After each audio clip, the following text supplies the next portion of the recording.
The photon, light itself. Oddly, we can't see one photon. One individual photon does not exist, which is a truly odd thing, simply because we can't measure one photon. Because a photon is a measurement of energy itself, and the energy is expressed through electron movement.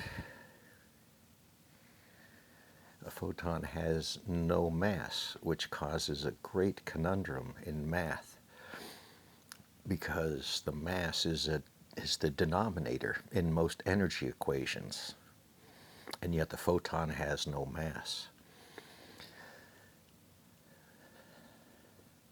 What we know about the photon is it is created when an electron moves in one orbit or one shell. It is a reflection of the energy displaced in that movement.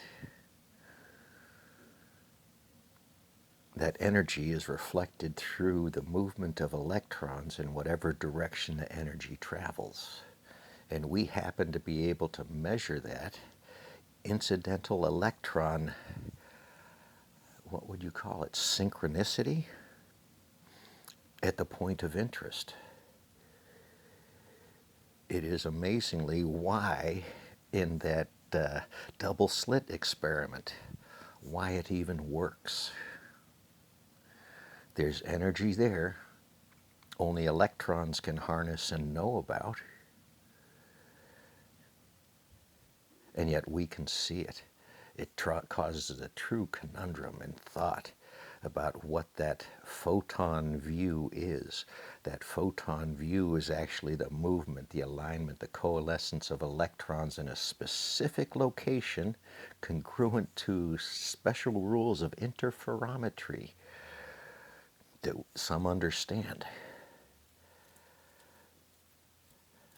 A photon only has frequency, which leads us into frequency conversations. Because electrons have frequencies of orbit, and it's tied back into that exact atomic orbital discussion. Is it getting any easier? No, it's not. So when people bring up frequencies, frequencies are real and exist. Frequencies actually define some of the energy available to different things around us. It is just amazing to try and understand, try to keep a perspective. These are relative measurements. They are relative to another action in the universe that we understand very well. The conversation was about photons escaping the sun's atmosphere that keyed me on this, and all the comments that went along with it. Some of them right, some of them wrong, but